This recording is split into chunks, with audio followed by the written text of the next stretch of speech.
بسم اللہ الرحمن الرحیم نحمدہ و نصلی علی رسولہ الکریم۔ ناظرین اور سامعین، ہندو مت کے اوپر آج کے اس آخری لیکچر کے ساتھ آپ کی خدمت میں حاضر ہوں۔ تو آج کے اس لیکچر میں ہم ان باتوں کو کور کرنے کی کوشش کریں گے جو سابقہ لیکچر میں نہیں ہو سکیں، اور اس کے بعد ہم دیگر مذاہب کا سلسلہ شروع کریں گے۔ ہندو مت میں یا بدھ مت میں، جین مت میں، یہ مت اس کا کیا معنی ہے، کس زبان کا لفظ ہے؟ تو سوال یہ ہے مت کس زبان کا لفظ ہے، تو آپ اس کا جواب ملاحظہ کر رہے ہیں کہ یہ سنسکرت زبان کا لفظ ہے جس کا معنی ہے مذہب اور عقل۔ اگلا سوال یہ ہے میکس ملر کے مطابق آریاؤں کا وطن کون سا تھا؟ تو وسط ایشیا ان کا وطن تھا۔ بہرحال اس کے بارے میں مختلف اقوال ہیں، کوئی جنوبی روس کا علاقہ ان کا وطن بتلاتا ہے۔ ستیہ کا کیا معنی ہے؟ ستیہ کا معنی ہے ہر کام میں سچائی اختیار کرنا، جس طرح آسا ہے، ستیام ہے، تو اس طرح ستیہ کا معنی ہر کام میں سچائی اختیار کرنا۔ ہندو مت کا مشترکہ عقیدہ کون سا ہے؟ تو یاد رکھیے ہندو مت میں مشترکہ عقیدہ جو ہے تناسخ ہے۔ وشنو کی سواری کے بارے میں ہم نے بتلایا تھا کہ گرنٹر ہے، اس گرنٹر سے کیا مراد ہے، یہ کس کو کہتے ہیں؟ تو یاد رکھیے انسان اور پرندے سے مرکب ایک جانور ہے جس کو وہ گرنٹر کا نام دیتے ہیں، یہ وشنو کی سواری ہے۔ ہندو مذہب میں بیل کو، گائے کو بہت زیادہ اہمیت دی جاتی ہے۔ پنج گاویہ بھی مشہور ہے، یعنی گائے کی 5 چیزیں، اور ان کو آسمانی مخلوق بھی کہا جاتا ہے۔ تو سوال یہ ہے کس وید کے مطابق بیل نے آسمان و زمین کو سر پہ اٹھا رکھا ہے؟ تو اتھر وید کے مطابق آسمان اور زمین بیل کے سر یا سینگ کے اوپر یہ قائم ہے۔ اگلا سوال یہ ہے ہندو کے مطابق زلزلہ کیوں آتا ہے؟ تو ہندو کہتے ہیں بیل جب اپنا سینگ بدلتا ہے تو زمین پر زلزلہ آتا ہے۔ اگلا سوال یہ ہے کس نے لکھا گائے ذبح کرنے کے جرم میں ہزاروں لاکھوں انسانوں کو ذبح کر کے گائے کو خوش کیا جائے؟ تو سوامی دیانند نے گائے کی عظمت پہ لکھا کہ اگر اس کو ذبح کیا جائے تو اس کو خوش کرنے کے لیے ہزاروں اور لاکھوں انسانوں کو ذبح کر دیا جائے۔ اگلا سوال یہ کس کے مطابق گائے کا گوبر اور پیشاب گناہوں سے معافی کا ذریعہ ہے؟ تو منو سمرتی میں یہ بات درج ہے کہ گائے کے گوبر اور پیشاب سے انسان کے گناہ معاف ہوتے ہیں۔ اگلا سوال ویدوں کے جو شاعر ہیں، ویدوں کے جو پڑھنے والے ہیں، یا جن کے اوپر یہ ویدیں نازل ہوئیں، ان کو کیا کہا جاتا ہے؟ تو ان کو رشی کہا جاتا ہے۔ اتھر وید کے اندر کل 6000 منتر ہیں۔ سوال یہ ہے کہ رگ وید سے کتنے منتر اس کے ماخوذ ہیں، لیے گئے ہیں؟ تو 1200 منتر رگ وید سے لیے گئے ہیں۔ یہ ہندو مت میں راہ نجات کے 3 طریقے ہیں، اس میں لفظ مارگ کا کیا معنی ہے؟ لفظ مارگ کا معنی ہے نجات۔ ویدوں کے مطابق حکومت کی ذمہ داری کن کی ہے؟ تو ویدوں کے مطابق کھشتری کی ذمہ داری حکومت ہے، امور سلطنت ہے، مذہبی تعلیم و تعلم، تبلیغ دین، اسی طرح ویدوں کو آگے پہنچانا، پھیلانا، ویدوں کو سکھانا، یہ برہمن کی ذمہ داری ہے۔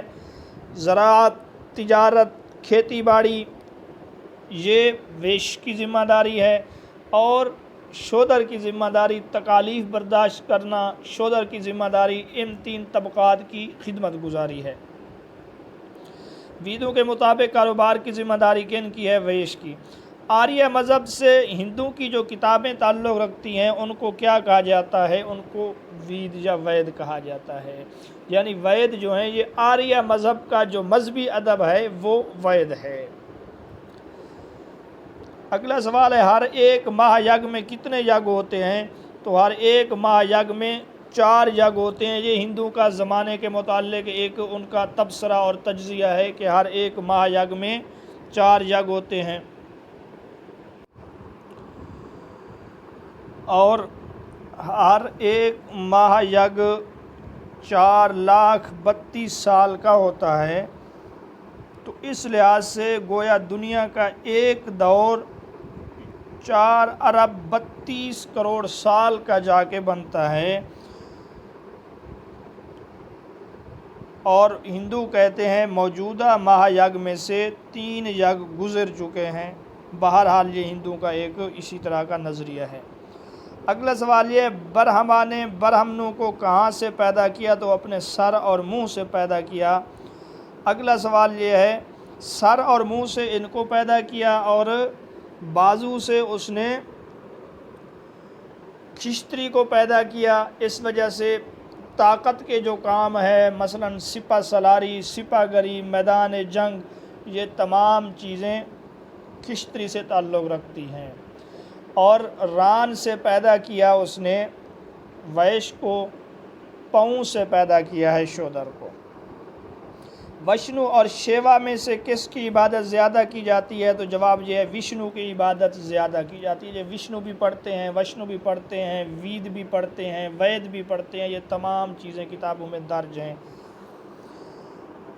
بہرحال برہما کی عبادت نہ ہونے کے برابر ہے، بلکہ ہندوستان میں برہما کے صرف 2 مندر ہیں، کیونکہ کائنات بنانے کے بعد وہ ہندو کے عقیدے کے مطابق سو چکا ہے، کائنات سے غیر متعلق ہو چکا ہے، ایسے سمجھیے گویا کہ معطل ہو چکا ہے، لہٰذا پیچھے وشنو اور شیوا باقی رہتے ہیں۔ یہ وشنو کی اس لیے زیادہ عبادت کرتے ہیں، یہ کائنات کی بقا اور حفاظت کا ضامن ہے، مال و دولت، خوش بختی، یہ تمام چیزیں ان کے عقیدے کے مطابق وشنو کے قبضے میں ہیں۔ اور شیوا کی عبادت اس لیے کی جاتی ہے، یہ تباہی اور بربادی کا دیوتا ہے، طوفان اور آندھی کا دیوتا ہے، مصیبتوں کا دیوتا ہے، تو اس کی ناراضی سے بچنے کے لیے اس کی زیادہ عبادت کی جاتی ہے، لیکن ان 2 میں سب سے زیادہ عبادت وشنو کی جاتی ہے۔ ارواح پرستی کس ادب کا خاصہ ہے؟ تو ویدک ادب کا خاصہ ارواح پرستی ہے، ارواح کو کثرت سے پکارا گیا ہے، ارواح کی تعریف زیادہ کی گئی ہے، اور اس وجہ سے ویدک ادب کا خاصہ ارواح پرستی بن گیا ہے۔ ہندوؤں کے انسانی دیوتا کون ہیں؟ تو برہمن۔ یوں سمجھیے ہندوؤں کے 2 قسم کے دیوتا ہیں، ایک ہے دیو اور دوسرا ہے برہمن۔ یہ برہمن یہ انسان ہیں جو ہندو مت کا اعلیٰ طبقہ ہے، ان کو بھی دیوتا کا درجہ دیا جاتا ہے، یعنی ان کی قدر، ان کی عزت، ان کا احترام بھی اسی طرح ہو جس طرح کے ایک دیوتا کا احترام کیا کرتے ہیں۔ تو گویا کہ یہ انسانی دیوتا ہیں ان کے۔ ویدوں کے ابتدائی زمانہ میں کہا جاتا ہے آریہ قوم توحید پر قائم تھی، یہ بعد میں ان کے اندر تبدیلیاں آ گئی ہیں۔ پرانوں کے مطابق سب سے قدیم وید یجر وید ہے مشہور، اور اس وقت راجے یہی ہے کہ رگ وید یا رگ وید سب سے قدیم ہے، لیکن پرانوں کے مطابق یجر وید سب سے زیادہ قدیم ہے۔ تاریخی لحاظ سے کس وید کی اہمیت نہیں ہے؟ تو تاریخی لحاظ سے سام وید جس کے 75 بھجن صرف اپنے ہیں، باقی سب رگ وید سے ماخوذ ہیں، اس کی کوئی خاص اہمیت نہیں ہے۔ اگلا سوال یہ ہے ہندوستان کا جو ارسطو تھا، جو فلسفہ نیانا کا بانی گوتم ہے، اس کی کتاب نیائے سوترا جس میں اس نے اپنے فلسفے کو بیان کیا، کتنی جلدوں پر مشتمل ہے؟ تو یہ 5 جلدوں پر مشتمل ہے۔ اگلا سوال یہ ہندوستان میں منطق کا بانی کسے کہا جاتا ہے؟ ہندوستان میں منطق کا بانی یا ہندوستان کا ارسطو اسی گوتم کو کہا جاتا ہے۔ فلسفہ وششکا کا موضوع کیا ہے؟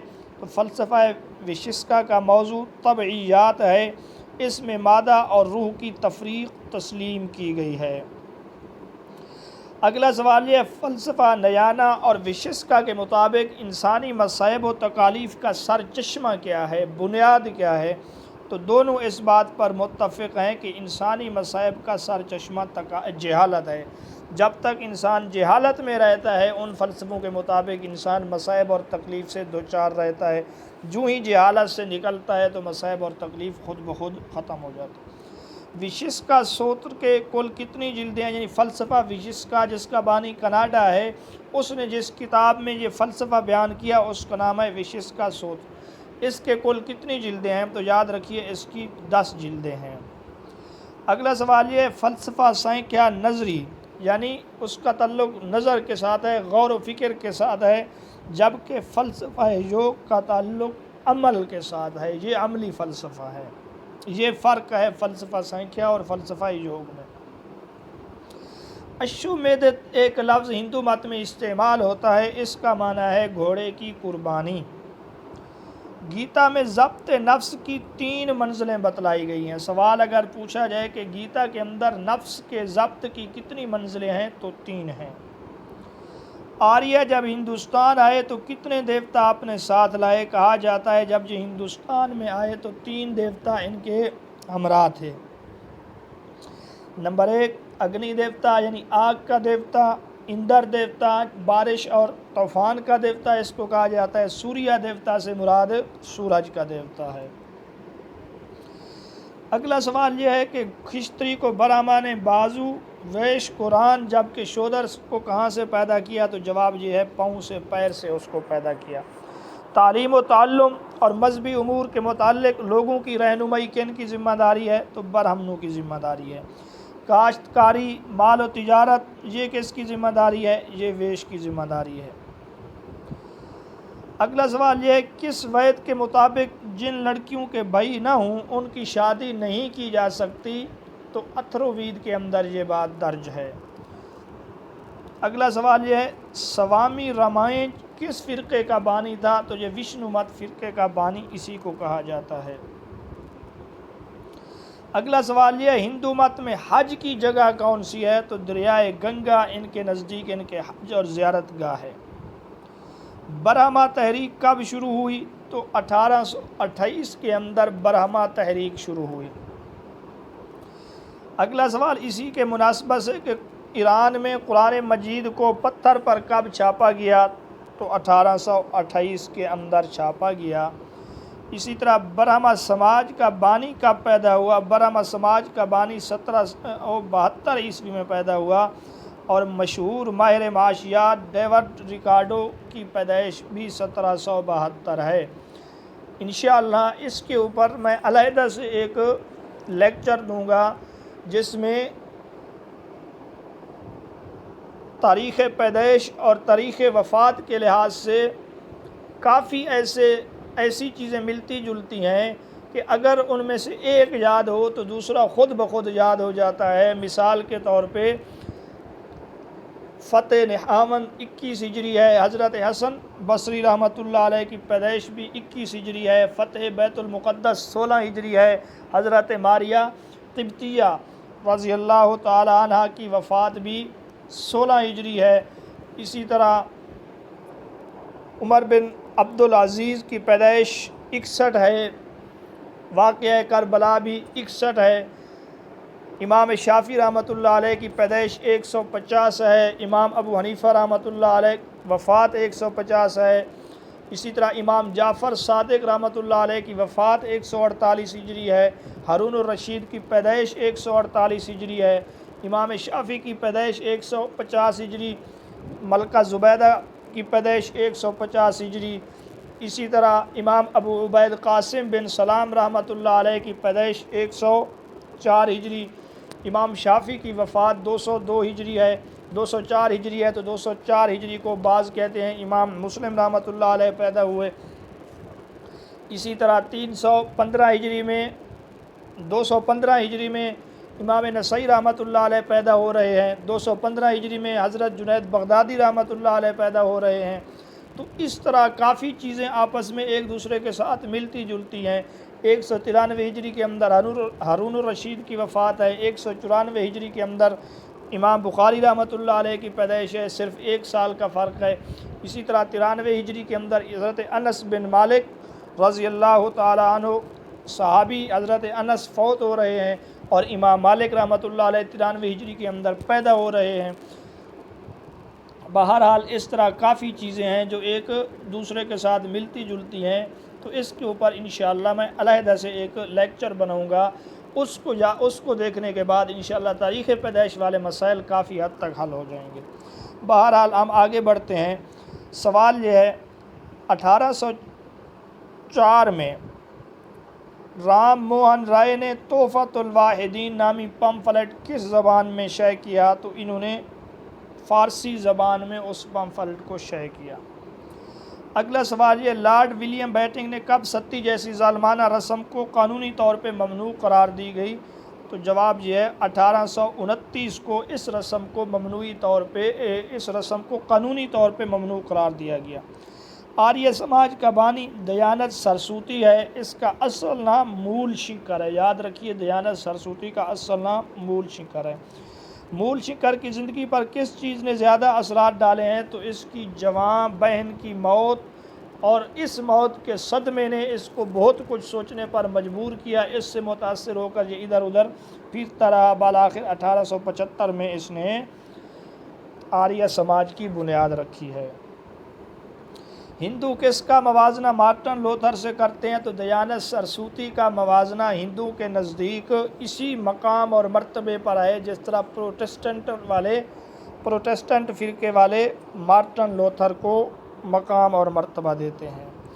ویدوں کی طرح مراجعات کا نعرہ کس نے لگایا تھا؟ تو ویدوں کی طرح مراجعات کا نعرہ دیانت سرسوتی نے لگایا تھا، جس طرح کہ اس نے مارٹن لوتھر نے انجیل کی طرح مراجعات کا نعرہ لگایا تھا۔ اگلا سوال یہ ہے کہ ہندو مت میں کتنے گاو مشہور ہیں؟ تو ہندو مت میں کل 4 گاو مشہور ہیں۔ برہما سماج کے معنی کیا ہیں؟ برہما سماج کے معنی ہیں توحید پرست سوسائٹی۔ اگلا سوال یہ ہے ستیارتھ پرکاش کے مصنف کون ہیں؟ تو اس کے مصنف ہیں دیانت سرسوتی۔ اس نے یہ کتاب 1874 میں الہ آباد کے مقام پر مکمل کی۔ قرآن مجید پر 159 کے قریب اس کتاب میں اعتراضات ہیں۔ اور حق پرکاش کے مصنف ہیں مولانا ثناء اللہ امر تسری رحمۃ اللہ علیہ، جنہوں نے اس کتاب کا مدلل انداز میں جواب لکھا ہے۔ تو ناظرین سامعین، یہ تھا آج کا ہمارا ہندو مت کے متعلق آخری لیکچر۔ انشاءاللہ ہم اپنے گروپ میں اس کے اوپر ایک جامع ٹیسٹ بھی لیں گے بہت جلد، اور انشاءاللہ اس کے بعد آپ کو مزید کچھ اور کسی اور جگہ سے پڑھنے کی ضرورت نہیں ہوگی۔ اجازت دیجیے، اللہ حافظ۔